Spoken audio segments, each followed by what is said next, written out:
Hi everyone! How are you guys doing? I hope you all had a good week. Let's ask God for granting us a fun learning time today. In the name of the Father, and of the Son, and of the Holy Spirit. Amen. Loving God, thank you for gathering us today. Please open our hearts and increase our faith in you so that we may be strengthened by your love and joy. We especially pray for those who are suffering from disasters all around the world. Please console their sorrows and help them to get whatever they need. We ask this through Christ our Lord. Amen. In the name of the Father, and of the Son, and of the Holy Spirit. Amen. Today we are going to learn about the history of Korean church persecution. In Korea, September is dedicated to the Korean martyrs, while the other churches around the world devote September to the seven sorrows of Mary. This is because the feast day of Saints Andrew Kim Dae-gon, Paul Jung-ha-sang, and companions, which is the day to celebrate the Korean martyrs, is on September 20th. The history of Korean church can be summarized into two facts. First, Koreans brought Catholicism not by foreign missionaries, but by themselves. Second, it is a history of blood. The reasons and forms of the persecution and martyrdom have been changed over time. Let's take a look. The dawn of Catholicism in Korea has started at the end of Joseon Dynasty in the 17th century. There were two factors that Catholicism can be brought into Korea: domestic and international factors. Inside Korea, there were zealous quest for truth among scholars.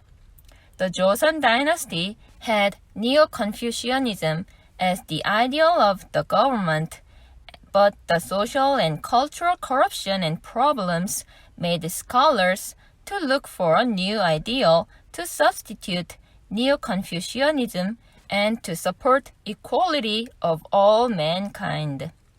Outside Korea, the missions to the Orient ignited the spread of Catholicism.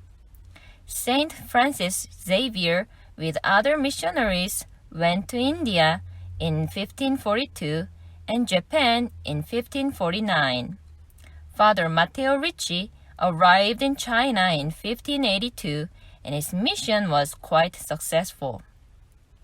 While Father Matteo Ricci stayed in China, he wrote many books that introduce Western knowledges and Catholicism in Chinese language. In 1614, Korean scholar Lee Soo-kwang, who had visited China, introduced these books in his book. Lee Soo-kwang's book became very popular and had wide influence on succeeding generations. The Korean scholars acquired more copies of Catholic books from China and realized that Catholicism is not just one of the doctrines, but its truth. One of the scholars, Lee Seung-hoon, who went to Beijing to be baptized, returned to Korea and baptized his colleagues. This was in 1784, and it marks the beginning of Korean Catholic Church. Now, let's move on to the early church. The early Korean church has persecuted big and small. There were four great persecutions: 신유박해 in 1801, 기해박해 in 1839, 병호박해 in 1845, and 병인박해 in 1866. Throughout these persecutions, about 10,000 martyrs have lost their life for faith.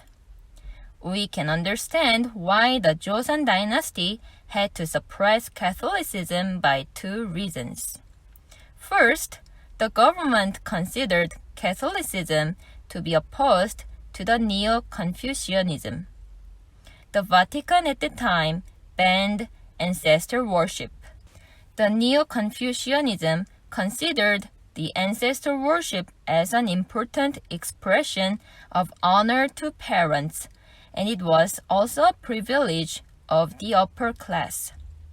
So the decision of Vatican triggered the persecution by the government, and it made many upper-class believers to leave Catholicism.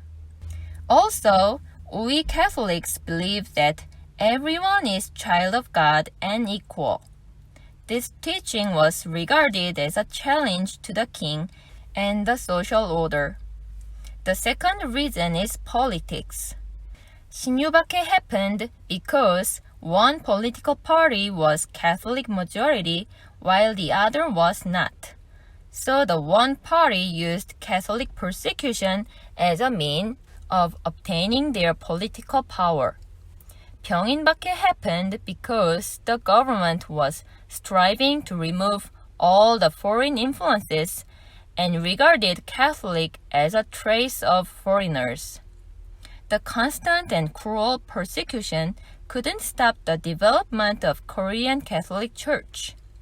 The Korean Catholics took all the risk to go to Beijing and request a minister to Bishop of Beijing. He decided to send a Chinese priest, Father Jumun Mo. Father Jumun Mo entered Korea in 1795 and became the first missionary working in Korea. He carried on his ministry for 6 years and became a martyr during Shinyubake. The first Mass he said in Korea was Easter Mass. Now, in that place is a church in remembrance of this event. After Father Jumun Mo's martyrdom, the Korean church was left without a shepherd for 33 years. During this time, Korean Catholics encouraged their faith one another and sent their request for missionary to Beijing. Saint Paul Ha-sang made 9 journeys between Seoul and Beijing to make the request. But the church in China also faced great difficulties, so it was not easy to promise a priest. Saint Paul Jung-ha-sang and few other prominent Catholics also sent a letter to the Pope in Rome about the situation of the Korean church and to ask priests to Korea.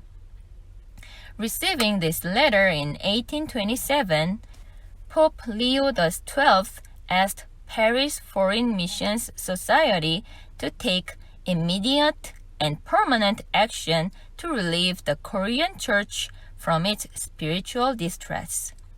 And in 1831, Pope Gregory XVI removed the territory of Korea from the Diocese of Beijing and established the Diocese of Joseon and appointed Bishop Bruguiere as the first vicar apostolic of the mission in Korea. Father Shastang and Father Mobang had wished to accompany Bishop Bruguiere.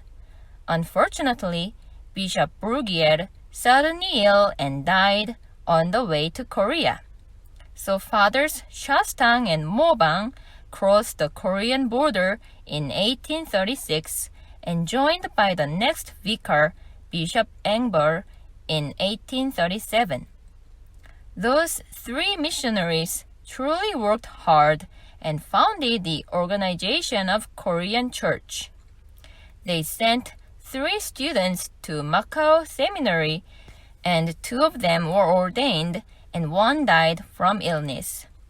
The first Korean priest, Father Andrew Kim Dae-gon, died in his 25th during 병호박해, and the second Korean priest, Father Yang-up Choi, restlessly ministered and died in his 40th due to the overwork and illness. The 3 missionaries of Paris Foreign Missions Society become martyrs during 기해박해. Now, let's move on to the open port era. We remember the martyrs from the early church on the feast day, but it is worth to know the rest of the history because There were martyrs after the early church. And also, we will know that we are part of the history. The open port era was the time when the Joseon dynasty began to openly interact with other countries.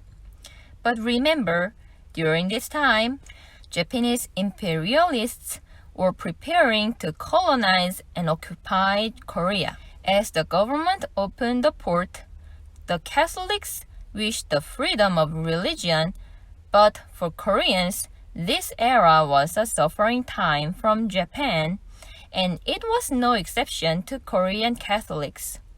For example, Catholic layperson An Jung-geun assassinated Ito Hirobumi, the first Japanese residential general of Korea, and was executed. And many Catholic lay people participated in the armed protest movement against Japan and led prayer group for the country. The Korean church authorities published newspapers to enlighten the public and established many schools. However, many of them were closed due to the suppression of Japan.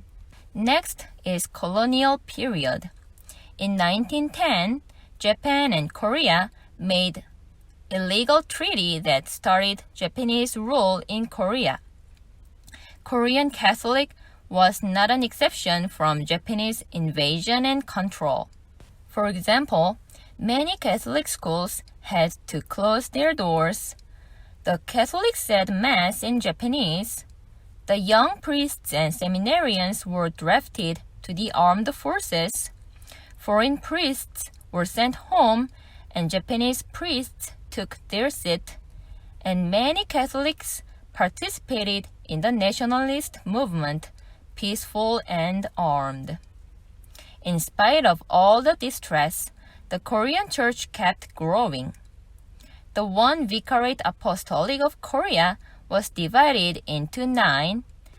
79 martyrs were beatified in 1925.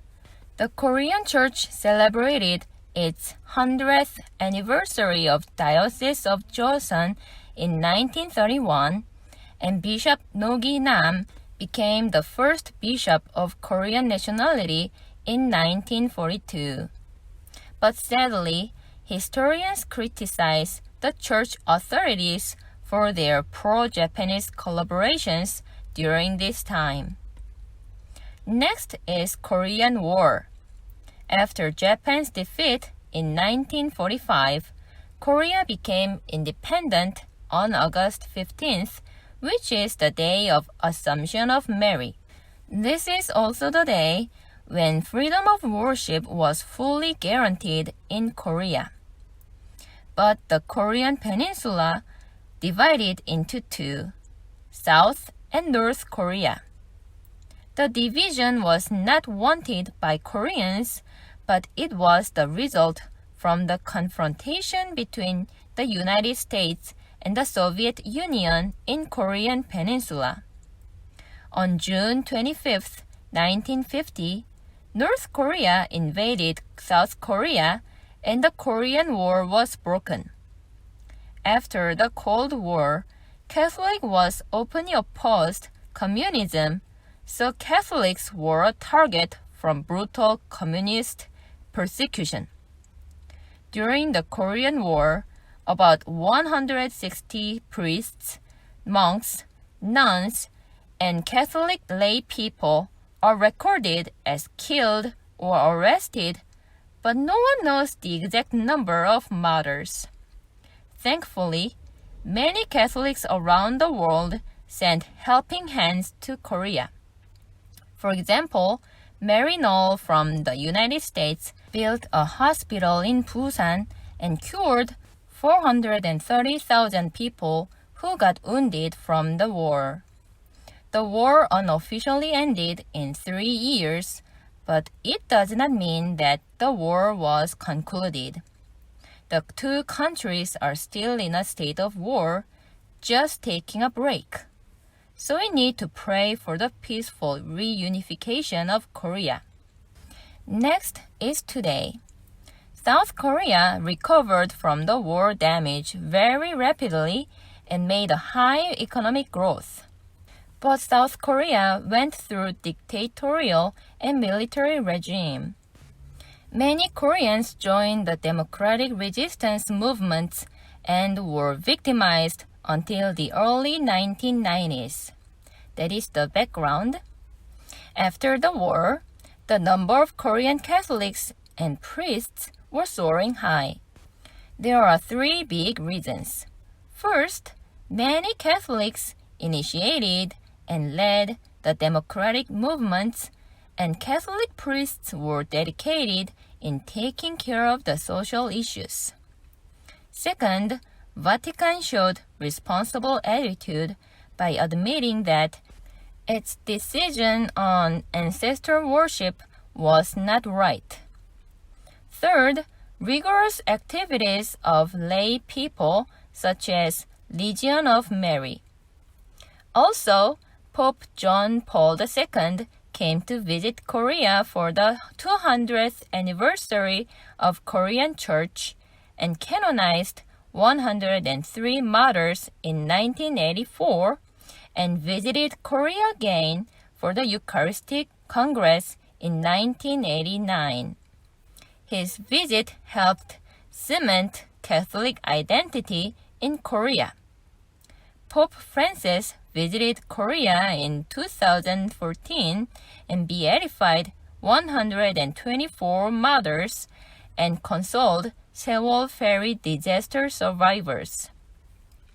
Today's Korean Church has 3 archdioceses with 19 dioceses.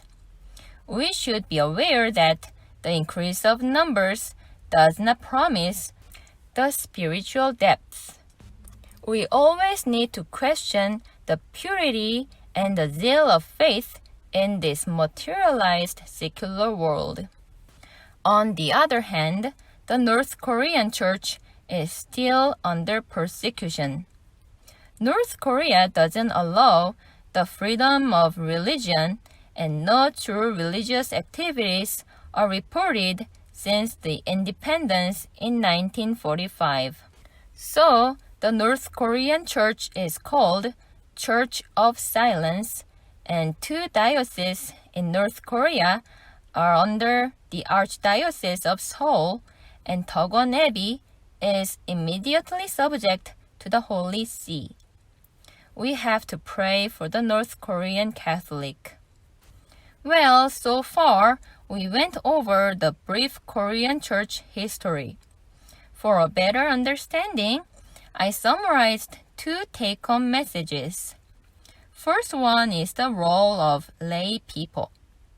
Even under contempt and suppressions, our faith ancestors kept their faith.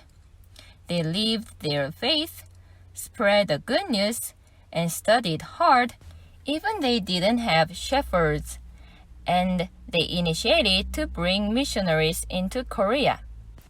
Blessed Jeongyak-jong wrote Catholic Catechism in Korean so that the Catholicism can be spread widely. The Korean Catholics elected pastoral presidents and women presidents and managed the community. One of the women presidents, Blessed Kang Wan-suk, hid Saint Jumun-mo in her house and cooked Chinese food for him so that he may settle in Korea easily. She also gathered women Catholics and led a community of women virgins and brought many from different classes of society to the Catholic faith through her knowledge with wisdom and wit. As the persecution progressed, the Korean Catholics took refuge in the mountains in every corner of the nation. This results in the wide spread of Catholicism in the nation. Their villages grew up around their homes, their families grew into communities, and the gospel became known in every corner of the nation. Although they lived poor, they shared what they have and kept their sincere prayer life. when the church bell rings, they stopped whatever they were doing and prayed they prayed every morning and night. So you see the importance of lay people in the Korean church history, right? Second message is the heritage of missionaries. All the missionaries who entered Korea knew that they will die.